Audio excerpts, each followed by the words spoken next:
Una de la tarde, 35 minutos aquí en Israel. Seguimos en Radio High pensando las noticias con el director que sigue de viaje. Y antes de volver a olvidarme, les digo cómo pueden comunicarse con nosotros en el portal www.radiohigh.com, en Instagram, Radio High 963, en YouTube o Facebook, Radio High, en Twitter o X, FM High, y el WhatsApp de los oyentes 54911-33700963. Ahora sí vamos a seguir hablando de este tema que ocupa y preocupa a Israel, a Medio Oriente y al mundo en general, que es la situación en Siria a partir de la caída del gobierno del presidente Bashar al-Assad. Ya está con nosotros el periodista y analista Diego Mintz. Diego, shalom. Y muchas gracias por estar hoy aquí en Radio High. Shalom, Roxana, un gusto como siempre hablar con vos. Un gusto, ahora sí, te escucho. Un gusto tenerte con nosotros y quiero hablar con vos sobre el tema de los rebeldes, porque decimos los rebeldes salieron desde Idlib y llegaron a Damasco y derrocaron a Assad, pero los rebeldes, como sabemos, están muy lejos de ser algo uniforme, homogéneo, y hay una mezcolanza allí de la que me gustaría que nos hables. ¿Cómo calificás, cómo clasificás vos a los rebeldes? Bueno, los rebeldes, para empezar, ya ese término te quiero comentar que aparentemente ha pasado de moda. Claro, ya no tiene contra quién rebelarse. Claro, porque los mismos medios sirios, ha habido varios medios sirios que entre ayer y hoy salieron a decir, primero que nada, todo lo que publicamos sobre que venía del gobierno estábamos obligados, no queríamos, lavándose un poco de culpas, pasando la página literalmente. Y el mismo medio estatal sirio, que fue el que anunció de alguna manera la caída de Assad y esta llegada de los rebeldes, ya el día anterior había empezado a mencionarlos como la oposición, y ahora ya son el gobierno, a pesar de que no tenemos idea todavía de cómo es la organización, todavía no se ha anunciado nada al respecto, no sabemos que no hay una cabeza visible oficialmente, sí sabemos que es Al-Julani la cara visible de esta revolución, ahora hablaremos de eso, pero como bien decís, los rebeldes o la oposición o el ahora gobierno no son una cosa uniforme y fácil de caracterizar, como no lo ha sido Siria fácil en estos casi 15 años de guerra civil que todavía no sabemos si terminó o no, ¿no? O sea, tal vez es la conclusión de la guerra civil o tal vez simplemente el actor principal quedó afuera y ahora habrá otros que son todos los que vencieron al régimen de Bashar al-Assad. Para empezar, como decíamos, la cara visible es Abu Muhammad al-Julani, o como ahora se quiere, ese era su nombre de guerra, o es su nombre de guerra, él quiere volver a usar, aparentemente está volviendo a usar su nombre real, que es Ahmed al-Sharaa, tal vez como un gesto de mostrar que termina esta revolución, termina la rebeldía y pasa a una época más, como se diría en hebreo, mamlahti, ¿no? Estatal. Más oficialista, sí. Claro, más diplomático tal vez. El grupo de él, el Tahrir al-Sham, o el HTS, para simplificarlo de ahora en más, el HTS es, como bien mencionabas hace un rato, una suerte de desprendimiento de Al-Qaeda, fue la filial de Al-Qaeda con cierta autonomía durante varios años hasta que se dio el gran cisma entre Al-Qaeda y el Estado Islámico, Daesh, en el cual no quiso Al-Julani o no quiso el HTS, lo que ahora es el HTS, que en ese momento era Al-Nusra, pasar a ser, digamos, una sucursal directa de Al-Qaeda, del Estado Islámico, sin poder de decisión, sino que quisieron mantener la autonomía porque le interesaba a Al-Julani personalmente. Su fin último viene siendo bastante explícitamente el derrocamiento de Assad. No le interesaba tanto, y lo viene diciendo en entrevistas desde hace un par de años más explícitamente, no le interesaba lo que hacía Al-Qaeda o el Estado Islámico con los estados fuera de Siria, o fuera del área de influencia del Estado Islámico de Al-Qaeda, fuera del Medio Oriente, sino que su interés era básicamente liberar a Siria del régimen de Assad. Eso era lo que venía diciendo hasta ahora, veremos lo que pasa en el futuro. De los actores, hay otros grupos rebeldes, un sinnúmero, diría, de grupos similares, islamistas, salafistas, con cierto, también viniendo desde la gran expulsión de los hermanos musulmanes por parte del partido Baath ya hace más de 50 años, pero también hay actores más seculares. Hay dos ejércitos de nombre muy parecido, que se confunden los nombres porque de hecho llegaron a tener el mismo nombre en su momento, el Ejército Nacional Sirio y el Ejército Libre Sirio. El Ejército Libre Sirio es un poco anterior, es básicamente los oficiales del ejército sirio regular que, enojados con el régimen de Assad, se van y forman esta especie de ejército paramilitar, fuerza militar secular, con la intención de derrocar a Assad, de imponer un gobierno democrático con elecciones. Vamos a creerles o a tomarlo por lo que dicen, que ponen un régimen secular distinto al de Assad. Perdón, Diego, que te interrumpa, pero ayer leí en algún lado que muchos de esos oficiales hacían dinero vendiéndoles a los soldados licencias de varios días o incluso semanas para que pudieran trabajar. O sea, todos los soldados de Assad buscaban cómo hacer dinero. Eso es una de las claves por las cuales escuché ahora. ¿Cuál es una de las grandes causas por las cuales cayó Assad? Es porque el ejército no tenía intención, el ejército real ya no tenía intención de pelear por él porque por el sueldo no valía la pena. Las fuentes de ingresos alternativas eran mucho más redituables que pelear por el sueldo de oficial o de soldado del ejército sirio. La inflación en Siria y la devaluación de la moneda son descomunales. No está ni medido a esta altura, está completamente caído del mapa. Siempre decimos que el Líbano es el país que se está cayendo del mapa permanentemente. Siria ya estaba hace rato, infinitamente peor la situación. Entonces, volviendo al ejército ese. Exactamente, estos, digamos, militares de carrera descontentos con Assad desde el principio de la guerra civil, que intentaron deponerlo y que armaron este ejército secular con, suponemos, la buena intención de un gobierno democrático o un gobierno más benigno. Lo cual, el gobierno más benigno no es muy difícil, el gobierno democrático tal vez sí. El otro actor importante, y aquí es donde, digamos, el Ejército Libre Sirio, quiero aclarar una vez más, o por último, es el que ha recibido la ayuda extranjera de Europa o de los Estados Unidos de manera más directa.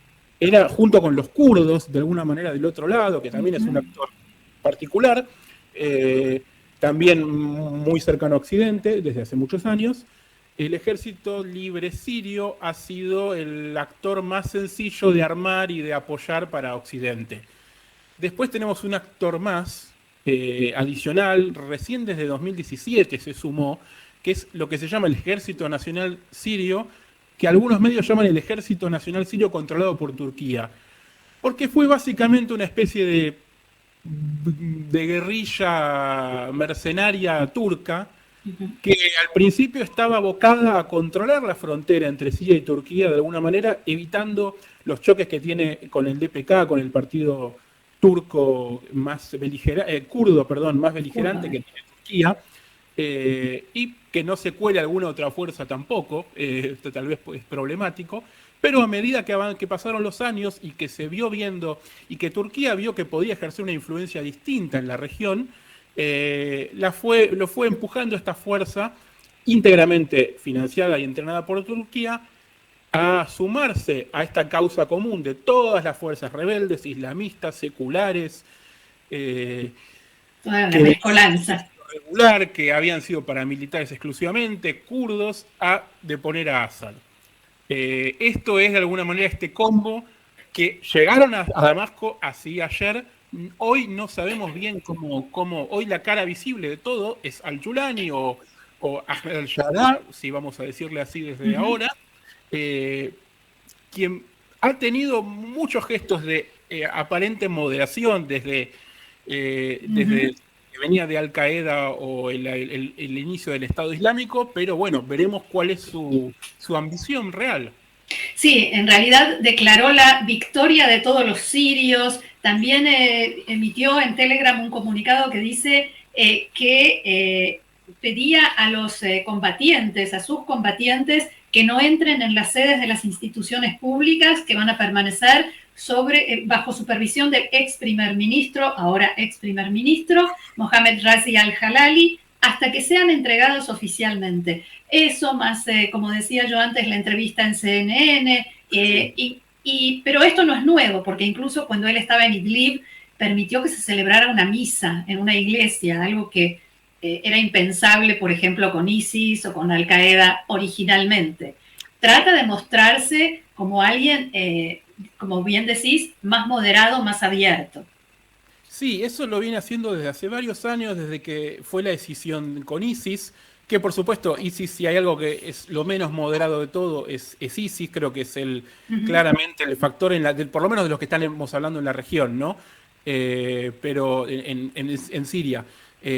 Al Qaeda, no diría que tiene una moderación, pero sí ha habido diferencias con ISIS y efectivamente a Al Qaeda no le gustan tanto los métodos de ISIS. No solo eso, sino que el punto de conflicto siempre fue si matar también suníes o no, en atentados indiscriminados. Y algunas publicaciones decían en las últimas horas que Hayat Tahrir al-Sham no fue mucho más moderado que ISIS, por ejemplo, pero que no mostró, no publicó, no hizo esas producciones cinematográficas truculentas que solía hacer el Estado Islámico cuando salió a esa campaña para tomar Irak y Siria y hacer su gran califato. Esa es la diferencia que marcan algunos. Eso fue una de las grandes cosas, uno de los grandes debates entre Al Qaeda e ISIS en 2014, cuando Baghdadi declama el califato. A los de Al Qaeda no les gustaban algunos métodos de comunicación, no les gustaba el hecho de que filmen con esa cosa espectacular de muchas cámaras y edición muy hollywoodense, las decapitaciones básicamente. En Al Qaeda se lo tomaban un poco más en serio de alguna manera. Es una cosa extraña buscar la moderación en estos gestos, pero bueno, al-Yulani veníamos diciendo, si bien desde 2013, antes de que se dé esta decisión, pesa sobre él un pedido de captura como terrorista, está designado como terrorista por Estados Unidos, hay un pedido de captura de $10 millones. Yo creo que eso lo van a levantar muy pronto, no creo que permanezca.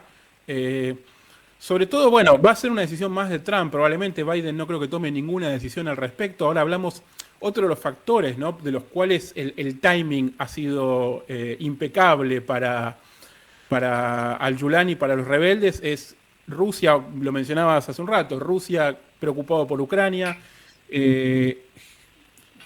Hezbollah completamente decimado, Irán sin ganas de comprometerse a ninguna otra cosa, luego de sufrir tantas pérdidas económicas y materiales en Líbano con Hezbollah, y Assad quedando totalmente al desnudo.